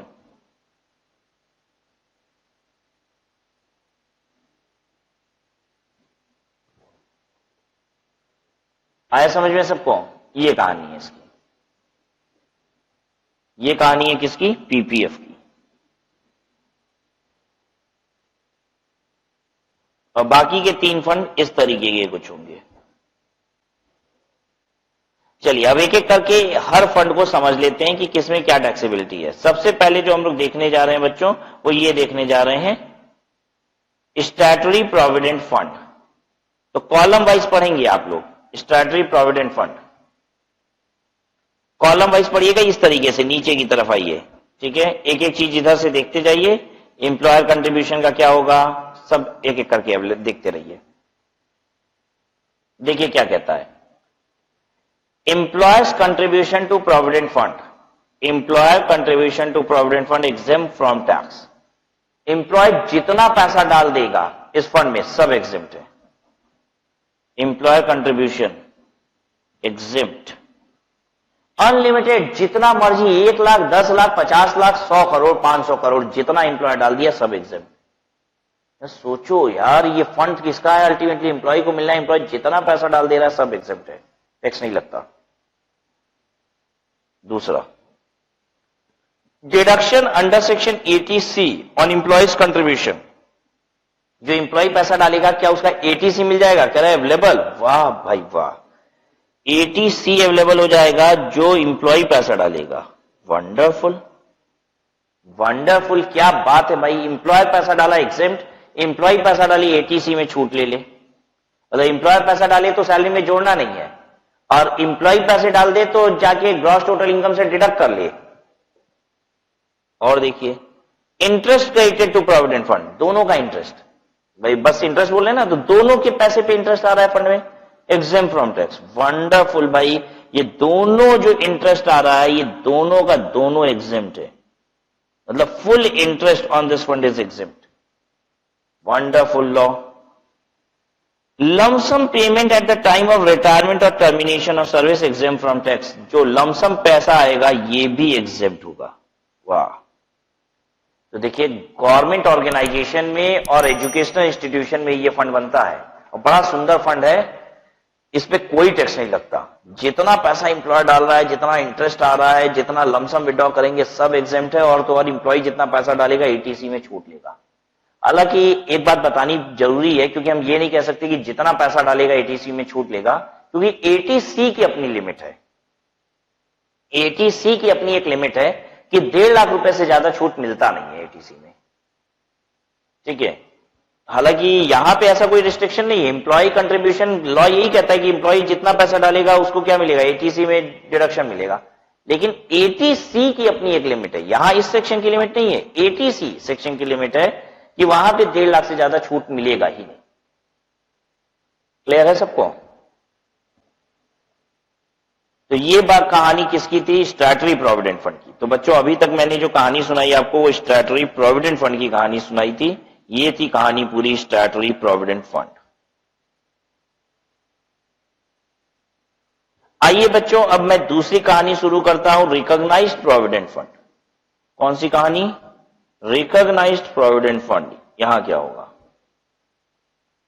शुरू से, employer contribution to PF exempt up to 12% of salary. Salary के 12% तक कंट्रीब्यूट करेगा तो एग्जेम्प्ट है, उसके बियॉन्ड कर देगा तो टैक्सेबल हो जाएगा। मतलब अगर सैलरी 10 लाख रुपए की है एम्प्लॉय की, तो 1,20,000 रुपए तक एम्प्लॉय डालेगा तो एग्जेम्प्ट, 1,30,000 रुपए डाल देगा तो 10,000 रुपए टैक्सेबल हो जाएगा। कितना डालना है, सैलरी के 12% तक। सैलरी का मतलब यहां पे क्या है ये अभी बताते हैं आपको। 12% सैलरी के बियॉन्ड डालेगा तो taxable. So this is exempt up to 12% of salary.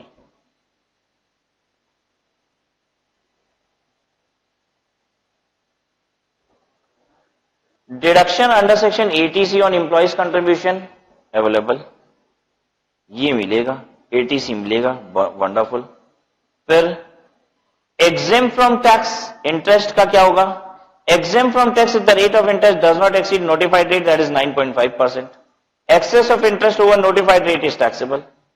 9.5% तक का इंटरेस्ट exempt होता है, उसके बियॉन्ड टैक्सेबल हो जाएगा। अब एक बात आपको बताएं, प्रैक्टिकल बात, ये जो 9.5% से ज्यादा रेट ऑफ इंटरेस्ट मिलना मुमकिन ही नहीं है आज की तारीख में। आज मैक्सिमम जो रेट ऑफ इंटरेस्ट वगैरह बैंक का चल रहा है, किसी भी फंड की बात कर लीजिए, कोई भी पैसा आप डिपॉजिट करते हैं 8%, मैक्सिमम 8.5%, उससे ज्यादा इंटरेस्ट है ही नहीं। तो 9.5% ज्यादा मिलेगा कहां, अगर 9.5% ज्यादा मिल रहा है तो टैक्सेबल है, नहीं तो एग्जेम्प्ट है। तो प्रैक्टिकली तो देखो एग्जेम्प्ट ही है, क्योंकि 9.5% ज्यादा इंटरेस्ट ही है नहीं। अब थ्योरेटिकली एग्जाम में तो कुछ भी बोल सकता है, बोल देगा 10%, उसको तो चेक करना है कि आपको लॉ याद है कि नहीं है। तो बताइए 9.5% तक एग्जेम्प्ट है, 0.5% टैक्सेबल हो जाएगा। तो exempt up to 9.5%, exempt up to 9.5%।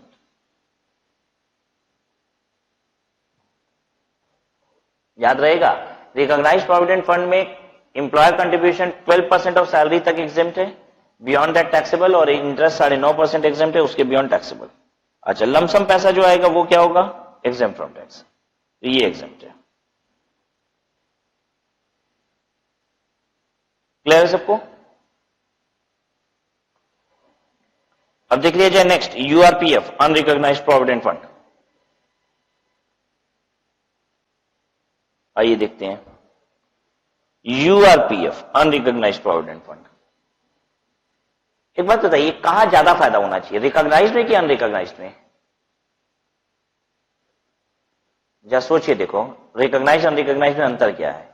Unrecognised वो फंड है जहां पे कानून लगता ही नहीं है प्रोविडेंट फंड का, लेकिन अगर कानून नहीं भी लगता है, आप सीआईटी से परमिशन ले लेते हो, सीआईटी को एक एप्लीकेशन लिख के परमिशन ले लेते हो, तो वो रिकॉग्नाइज्ड बन जाता है। और जब परमिशन नहीं लियो तो अनरिकॉग्नाइज्ड है, परमिशन ले लियो तो रिकॉग्नाइज्ड। फायदा कहां ज्यादा होना चाहिए भाई, सीधी सी बात है, परमिशन लेने का कुछ फायदा मिलना चाहिए ना, नहीं तो बिना परमिशन के ही काम करेंगे हम। तो अगर आप सीआईटी से कमिश्नर ऑफ इनकम टैक्स से अप्रूव करा लेते हो तो आप रिकॉग्नाइज्ड प्रोविडेंट फंड कहलाते हो। और या फिर आपके ऊपर कानून नहीं लगता हो, प्रोविडेंट फंड का कानून लगता है, तो मेरा फंड रिकॉग्नाइज्ड है।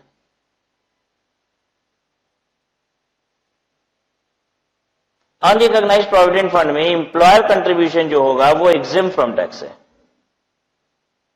जबकि रिकॉग्नाइज में से 12% ऑफ सैलरी तक ही एग्जेम्प्ट था। ये अनलिमिटेड एग्जेम्प्ट है। उचित लग रहा है आपको? यहां पे 12% अभी सैलरी का एग्जेम्प्ट था, अब यहां पे हम कह रहे हैं कि एग्जेम्प्ट है अनलिमिटेड, जैसा कि स्टार्टरी में हुआ करता था, जितना पैसा एम्प्लॉयर डाल दे सब एग्जेम्प्ट। बात पच रही है आपको? रिकॉग्नाइज है तो सिर्फ 12% ऑफ सैलरी तक एग्जेम्प्ट है, अनरिकॉग्नाइज है तो अनलिमिटेड। तो भैया अच्छा है अनरिकॉग्नाइज ही रहे, हम क्यों कमिश्नर ऑफ इनकम टैक्स से अप्रूव कराए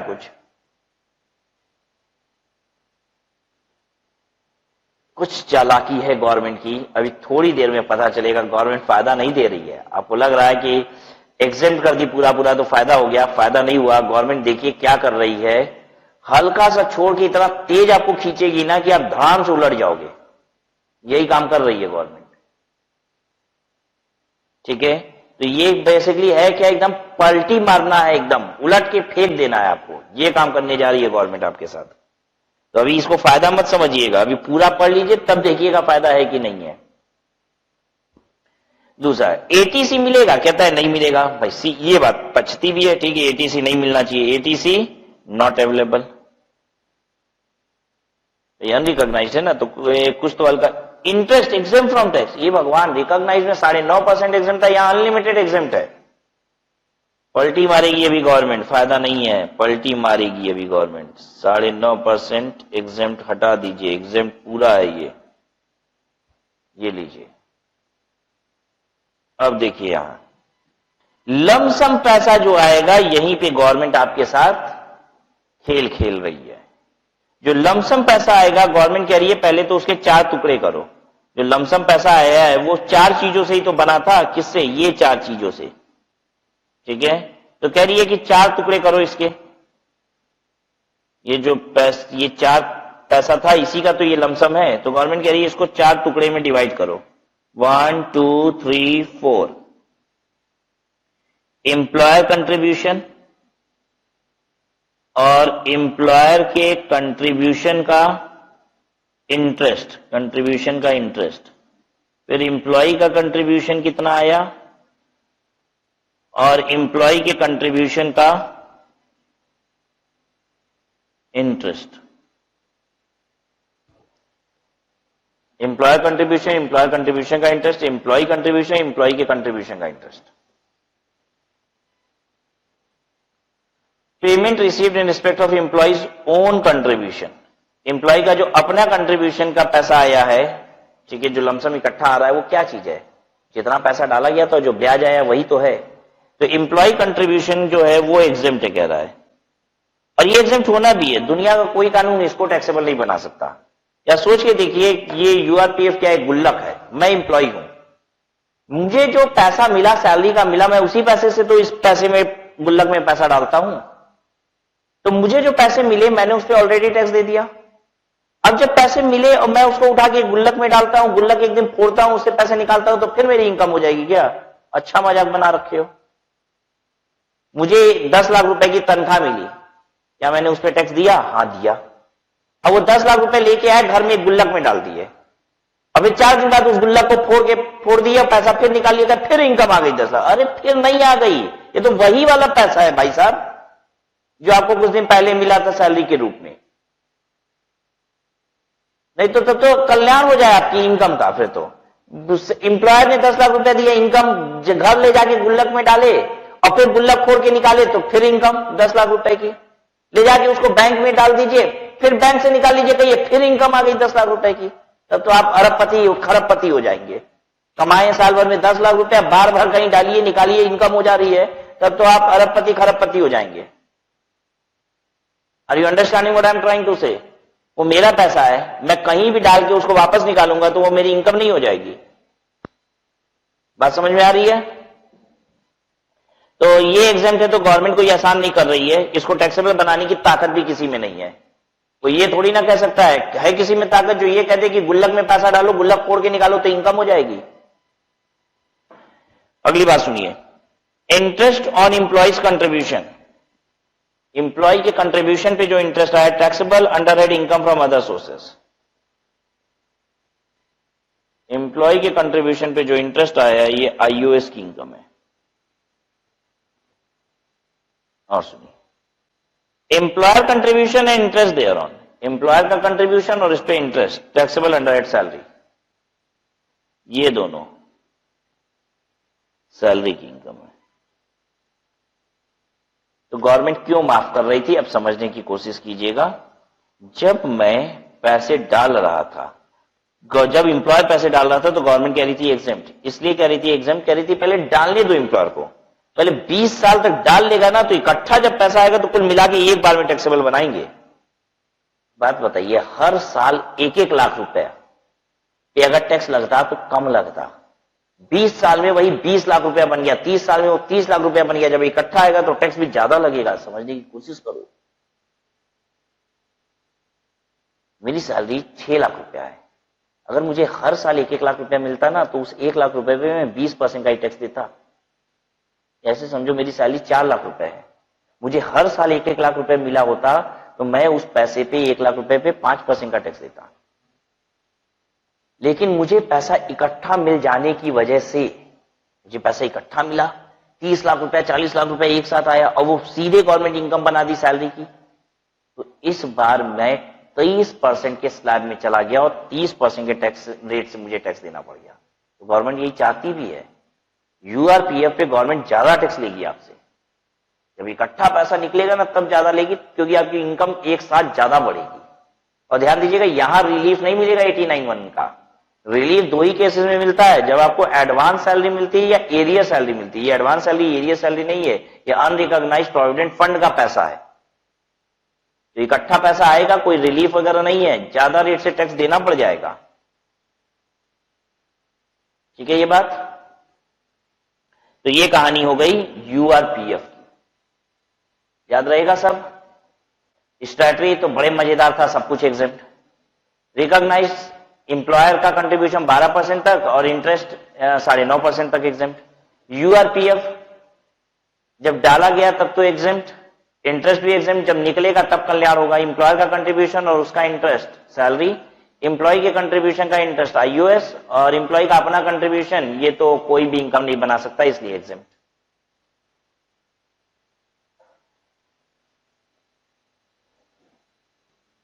PPF, PPF employer contribution, employer does not contribute, यहां एम्प्लॉयर तो आएगा ही नहीं ना, छोड़ दीजिए।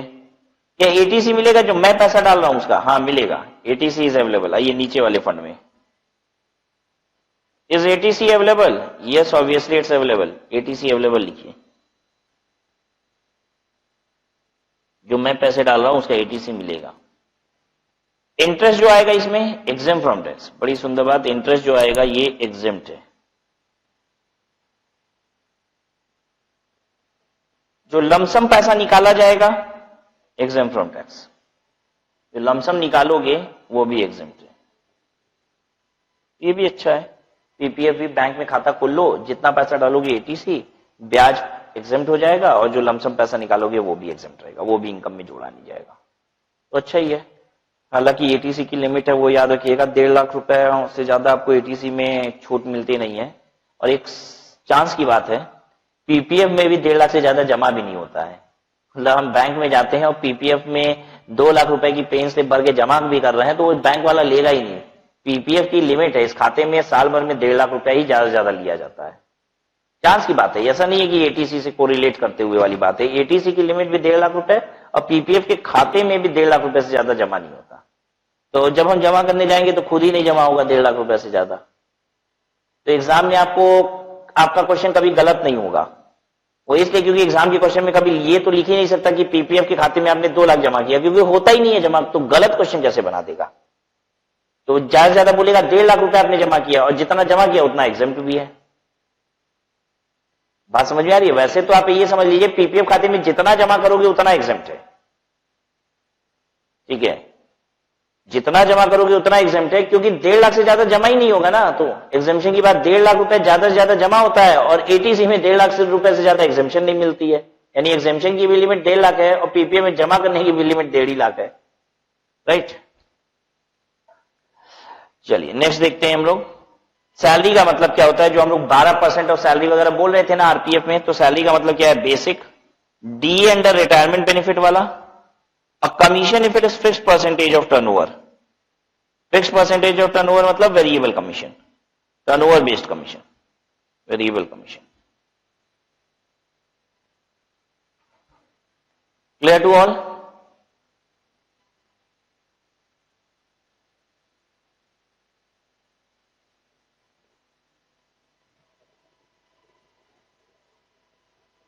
Illustration 24. Kamal is employed by Ayush Limited, a garment manufacturing company, salary being 40,000 per month. Beside, he has been provided the following perquisites. Number 1, fixed and mobile telephone. Fixed phone का मतलब होता है लैंडलाइन, ठीक है। Fixed and mobile telephone दोनों मिला है, landline और मोबाइल टेलीफोन दोनों मिला है। Expenditure of the employer 20,000 per annum approximately. Employer का इस पे खर्चा आया है 20,000 रुपए पर एनम अप्रोक्स। एक बात बताइए, ये क्या लग रहा है आपको, परक्यूजिट लग रहा है कि अलाउंस लग रहा है? हालांकि आप कहोगे सर यहां तो क्वेश्चन में दिया हुआ है कि has been provided with the following perquisites, तो परक्यूजिट ही है ये। हम भी कह रहे हैं ठीक है भाई, आपने क्वेश्चन में पढ़ा है ये परक्यूजिट है, परक्यूजिट ही है। लेकिन अगर मान लो परक्यूजिट ना लिखा होता और सिर्फ ये पॉइंट नंबर 1 लिखा होता, तो क्या देख के पता लगा सकते हो ये परक्यूजिट है कि अलाउंस है? अलाउंस वो होता है जो हर महीने के महीने एम्प्लॉयर देता है और कहता है खुद से मैनेज कर लेना इस खर्चे को। और जब बिल ही आपकी पे कर देता है या बिल का एग्जैक्ट अमाउंट आपको पे कर देता है, तो उसे कहा जाता है परक्यूजिट।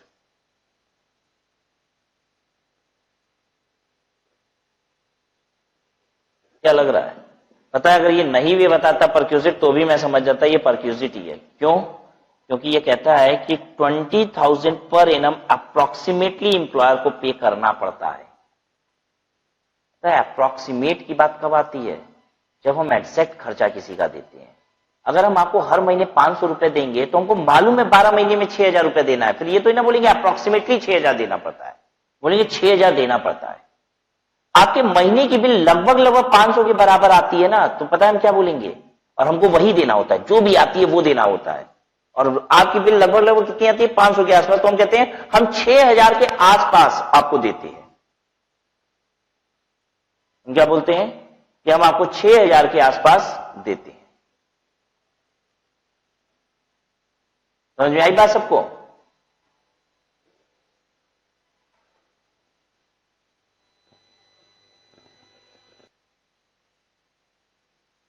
तो जब हम आपकी एग्जैक्ट बिल पे कर रहे होंगे तभी हम आपको ये बात बोलेंगे ही कि मैं लगभग 6,000 रुपए के आसपास मोबाइल और टेलीफोन का खर्चा उठाता हूं आपका।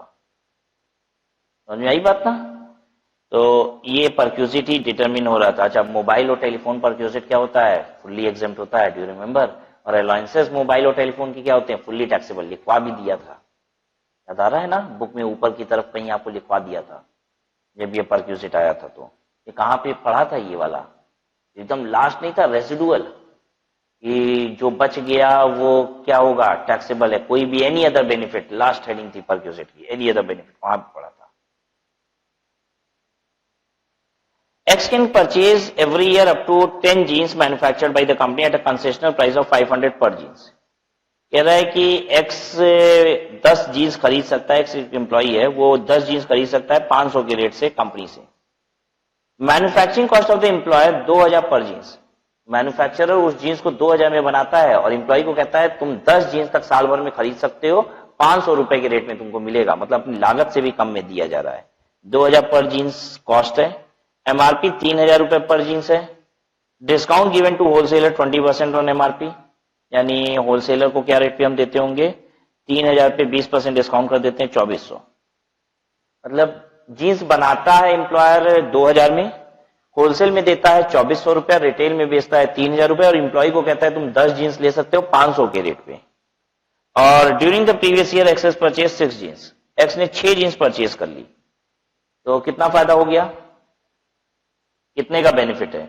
6 जीन्स का मतलब हो गया 2,000 इंटू 6, ठीक है। लेकिन 500 इंटू 6 तो दिया भी उसने, एम्प्लॉय ने, तो इतना माइनस कर दीजिए, तो 12,000 माइनस 3000, 9000 रुपए का परक्यूजिट है ये। This perquisite for rupee 9000।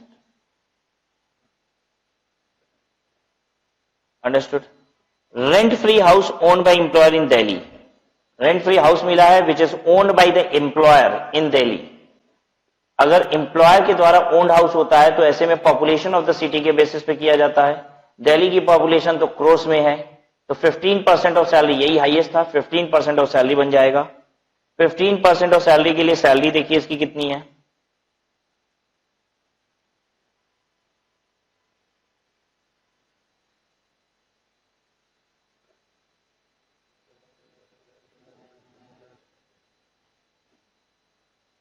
$40,000 per month salary है इसकी, 40,000 पर मंथ। तो 40,000 पर मंथ का मतलब ये हो गया 40,000 इंटू 12 इज इक्वल टू 4,80,000।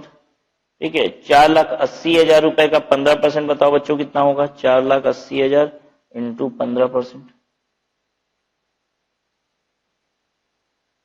72,000 रुपए आएगा। ठीक है,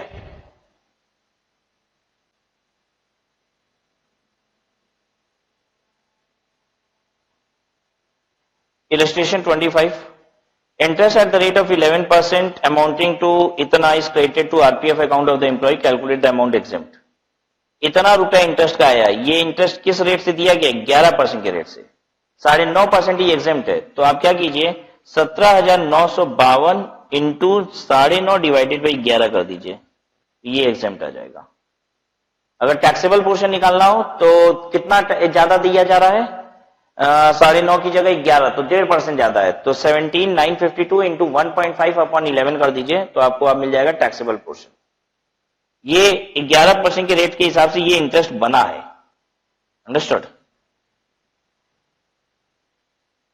इलस्ट्रेशन 26 है, आपको पता ही है कि कब पैसा एग्जेम्प्ट होगा, कब टैक्सेबल होगा, प्रोविडेंट फंड से रिलेटेड क्वेश्चन है, सॉल्व कर लीजिए। अगर provident fund statutory provident fund है, एम्प्लॉय जितना डालेगा एग्जेम्प्ट। रिकॉग्नाइज्ड प्रोविडेंट फंड है 12% ऑफ सैलरी तक एग्जेम्प्ट। अनरिकॉग्नाइज्ड है जितना डालेगा उतना एग्जेम्प्ट। अब क्वेश्चन ये आता है कि एग्जाम में मान लीजिए प्रोविडेंट फंड कौन सा है ये ना बताए आपको, ये ना बताए कि स्टैट्यूटरी है, रिकॉग्नाइज्ड है, अनरिकॉग्नाइज्ड है, तब आप क्या करेंगे। देखिए, अगर गवर्नमेंट कंपनी है, एजुकेशनल इंस्टीट्यूशन है, तो आपको सोचना ही नहीं है, तो आप तुरंत बोलेंगे कि ये स्टैट्यूटरी प्रोविडेंट फंड है। लेकिन अगर ऐसा भी नहीं लिखा है कि वो एजुकेशनल इंस्टीट्यूशन है या फिर क्या कहते हैं गवर्नमेंट ऑर्गेनाइजेशन है, तो ऐसे केस में आप क्या मानेंगे, तब आप रिकॉग्नाइज्ड मानेंगे। मतलब कोई भी प्रोविडेंट फंड जिसकी कोई इंफॉर्मेशन नहीं है तो मैं रिकॉग्नाइज्ड ही मानूंगा, अनरिकॉग्नाइज्ड नहीं मानेंगे।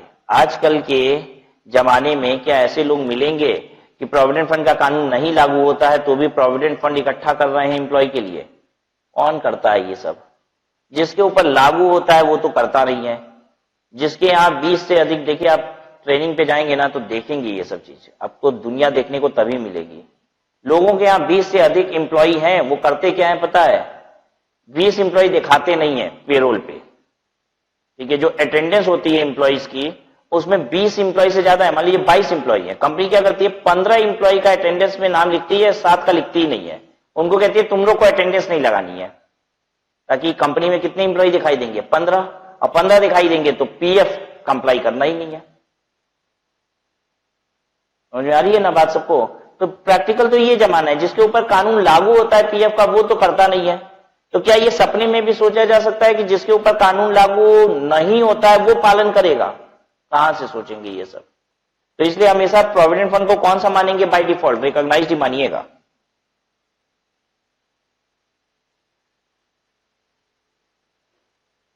आइए आखिरी पोर्शन पे सैलरी के। What are the permissible deduction from salary income, section 16। 3 deduction मिलती है आपको सेक्शन 16 में। पहला है स्टैंडर्ड डिडक्शन, और ये एक सुंदर सी बात, फ्लैट डिडक्शन है 40,000 का, सभी को मिल जाता है, सीधे सीधे 40,000 कट जाएगा। ठीक है। एंटरटेनमेंट अलाउंस पढ़ चुके हैं आप पहले ही, गवर्नमेंट इंप्लॉय, सेंट्रल गवर्नमेंट और स्टेट गवर्नमेंट इंप्लॉय को डिडक्शन मिलती है ये। ठीक है, क्या होता याद है, list of the following exempt, 5,000, 20% of basic salary, amount received which ever is lower. 5,000, 20% of basic salary, amount receive which ever is lower. ये एग्जामिशन थी इंटरटेनमेंट अलाउंस की। इंटरटेनमेंट अलाउंस ये एक ऐसा अलाउंस है जिसके रिस्पेक्ट में डिडक्शन आती है, ऊपर पूरी इनकम जोड़ी जाती है, नीचे घटाया जाता है। और तीसरा है professional tax oblique tax on employment. Professional tax भी बोलते हैं, टैक्स ऑन एम्प्लॉयमेंट भी बोलते हैं। ये देना किसको होता है? ये स्टेट गवर्नमेंट को देना होता है, उन प्रोफेशनल्स को देना है जो लोग एम्प्लॉयमेंट में है। तो chartered accountant, company secretary, cost and management accountant, ये सब जब जॉब करेंगे तो इनको देना होगा, ठीक है। Right, I am also chartered accountant, am I paying this professional tax? No, I do not pay this professional tax as because I am not in employment. मैं कहीं नौकरी नहीं कर रहा हूं, I am working on my own, right, I am self-employed person and therefore I need not pay this employment tax. Understood everyone? Employment tax state government को दिया जाता है, इसका इनकम टैक्स से कोई वास्ता नहीं है, ये दूर दूर का इनकम टैक्स से कोई रिलेशन नहीं है। लेकिन इनकम टैक्स क्या करता है, जितना भी आप एम्प्लॉयमेंट टैक्स स्टेट गवर्नमेंट को देते हैं वो लेस करने के लिए देता है इनकम से, ठीक है। अच्छा, ये जो डिडक्शन होती है ये पेमेंट बेसिस पे मिलती है डिडक्शन। जैसे एम्प्लॉयमेंट टैक्स मेरा एक साल का मान लीजिए 1,000 रुपए है, ठीक है, और इस साल मैंने 10,000 लेकिन जमा कर दिया, मेरा पुराने 5 साल का भी बाकी था, तो वो और आने वाले सालों का भी मिला के इकट्ठा 10,000 जमा कर दिया ताकि कुछ सालों की छुट्टी हो जाए, ठीक है। तो इस बार मुझे कितना डिडक्शन मिलेगा एम्प्लॉयमेंट टैक्स का? पूरा 10,000 रुपए मिलेगा। और जिस साल मैंने पे नहीं किया था उस साल कुछ भी डिडक्शन नहीं मिलेगा। तो ये पेमेंट बेसिस पे मिलता है, ठीक है। Deduction is available only in the year in which the professional tax is paid. क्या होता है, कभी कभी आप किसी बड़ी कंपनी में काम कर रहे होगे ना, तो वो सब कंपनी वाले ही जमा करा देते हैं, आपको करना भी नहीं पड़ता है। अगर कंपनी वाले जमा करा देंगे तो ध्यान दीजिएगा, ये ऑब्लिगेशन ऑफ एम्प्लॉय है which has been paid by employer, तो ये परक्यूजिट बन जाएगा, पहले आपकी इनकम में जोड़ दिया जाएगा और फिर नीचे ग्रॉस सैलरी से डिडक्शन भी मिल जाएगी सेक्शन 16 में, ठीक है। और अगर आप अपनी जेब से जमा करते हो तो सीधे डिडक्शन लो, लेकिन अगर एम्प्लॉय जमा करता है तो पहले इसी को इनकम बनाओ फिर डिडक्शन लो।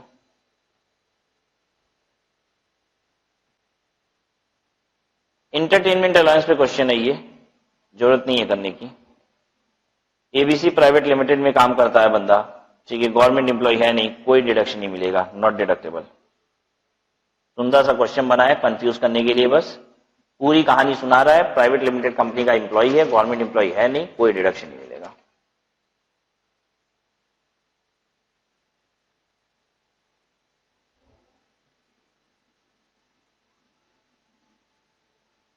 इलस्ट्रेशन 28 देखिए।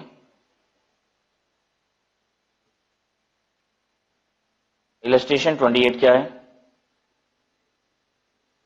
दो एजम्पशन लेके इस क्वेश्चन को सॉल्व किया गया है। एक तो ये कि प्रोफेशनल टैक्स एम्प्लॉय खुद जमा कर रहा है, दूसरा प्रोफेशनल टैक्स एम्प्लॉयर जमा कर रहा है। प्रोफेशनल टैक्स जब एम्प्लॉय जमा कर रहा है तो देखिए ऊपर 2,000 रुपए सैलरी में भी जोड़ा गया और नीचे 2,000 रुपए घटाया भी गया है। जब वो सतीश एम्प्लॉय सिर्फ एम्प्लॉय अपना पैसा खुद से जमा कर रहा है तो 2,000 रुपए घटाया गया है, बस इतना ही तो देखना है, बाकी कुछ है ही नहीं इसमें, ठीक है। आगे बढ़े। 29 ये अपने से देख लीजिएगा। 30 देखिए इलस्ट्रेशन।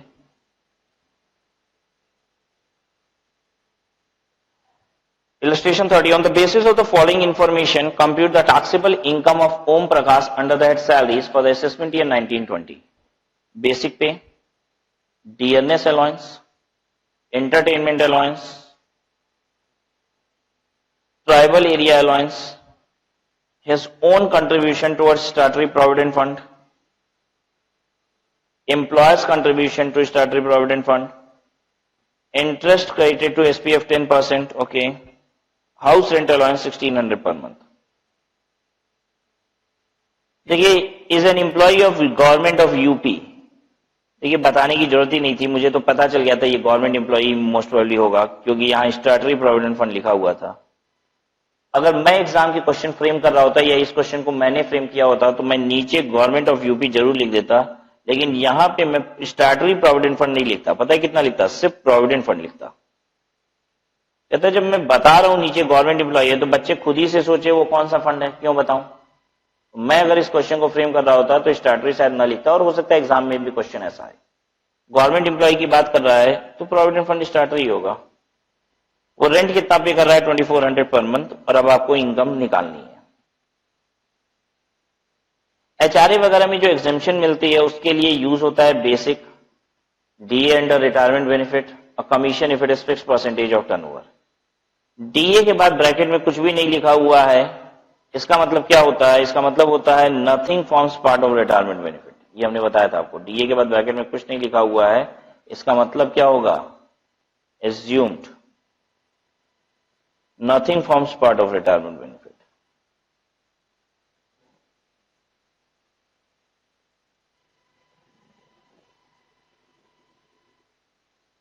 क्लियर है सबको?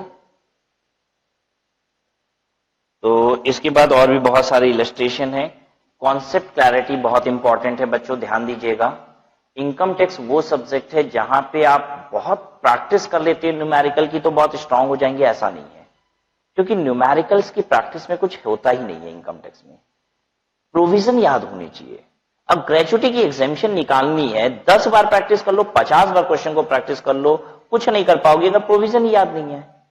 प्रोविजन याद कीजिए, पहले प्रोविजन याद कीजिए और खुद से अप्लाई कीजिए प्रोविजन को प्रैक्टिकल क्वेश्चन में, इससे कॉन्फिडेंस बिल्ड होगा। ठीक है, आप क्वेश्चन करेंगे, गलत करेंगे, फिर क्वेश्चन करेंगे, फिर गलत करेंगे, इससे और कॉन्फिडेंस लूज हो जाएगा।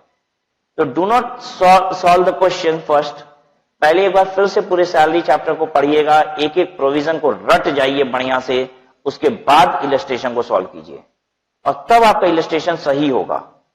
और उसके बाद भी अगर कहीं गलत हो गया ना तो वो गलती आपको जीवन भर याद रहेगी, क्योंकि आपको पूरे प्रोविजन याद है, फिर भी कहीं गलती हो गई ना तो आप समझ जाओगे, आपको बैठ जाएगा आपके दिमाग में कि अच्छा ये गलती हो गई मुझसे। जब आप सॉल्यूशन से मैच करेंगे प्रैक्टिकल क्वेश्चन को सॉल्व करने के बाद और देखेंगे कि क्या मिस्टेक है, तो फिर आपको रियल में पकड़ में बात आ जाएगी। क्योंकि जब तक प्रोविजन नहीं याद है तो हम अंधेरे में हैं, हमको कुछ भी नहीं पता। गलती होने के 100 स्कोप होंगे, लेकिन अगर प्रोविजन याद है तो गलती होगी नहीं, और अगर होगी तो बहुत लिमिटेड स्कोप है गलती होने का, और बहुत लिमिटेड स्कोप वाली गलती होती है और वो गलती हो जाती है, और एक बार आप उस गलती को पकड़ लेते हो तो फिर दोबारा वो गलती नहीं होती है। तो it's my humble request to all of you that आप पहले सारे प्रोविजंस को रट जाइए, अच्छे से याद कर लीजिए, पूरा चैप्टर रिवाइज कीजिए, फिर इलस्ट्रेशन को सॉल्व कीजिएगा घर पे।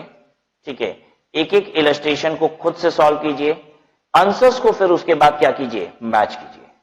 ठीक है, तो आज की क्लास हम लोग यहीं पे स्टॉप करेंगे ताकि आप घर जाएं और आराम से क्या करें, पहले पूरे कोर्स को रिवाइज करें, इस पूरे चैप्टर के कवरेज को रिवाइज करें।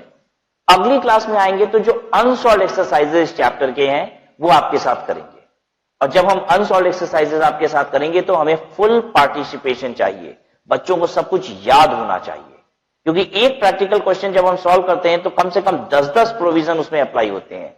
एक ही प्रैक्टिकल क्वेश्चन में ग्रेचुइटी की भी बात कर लेगा, हो सकता है पेंशन की भी बात कर ले, बहुत सारे अलाउंसेस की बात कर ले, परक्यूसिट की बात कर ले, तो एक प्रैक्टिकल क्वेश्चन में बहुत सारे प्रोविजन एक साथ आएंगे। इससे हमारा दिमाग खुलता है, लेकिन खुलता तभी है जब हम खोल के आते हैं। ठीक है, वो और खुलता है। बंद करके दिमाग आएंगे, कुछ बिना पढ़े बैठेंगे तो हम निश्चित है कुछ भी प्रैक्टिकल क्वेश्चन में सीख नहीं पाएंगे, बेसिकली बस हम कॉपी कर रहे होंगे क्लास में। तो I do not want you to be in class simply for copying the solution, क्योंकि सॉल्यूशन तो हमारे बुक के इजिली अवेलेबल भी है। ठीक है, what I want is your active participation. जब हमारे साथ साथ आप डिस्कस करके प्रैक्टिकल क्वेश्चन को सॉल्व करते हैं तो इससे आपकी प्रैक्टिस भी बनती है, राइटिंग स्किल डेवलप होती है, फॉर्मेट पता चलता है, प्रेजेंटेशन एग्जाम के लिए पता चलता है, और हमें प्रोविजन का प्योर रिवीजन मिलता है। ठीक है, चलिए आज की क्लास यहीं पे स्टॉप करते हैं। फुल रिवीजन के साथ अगली क्लास में बैठेंगे अनसॉल्व्ड एक्सरसाइज को सॉल्व करने के लिए। Will stop here.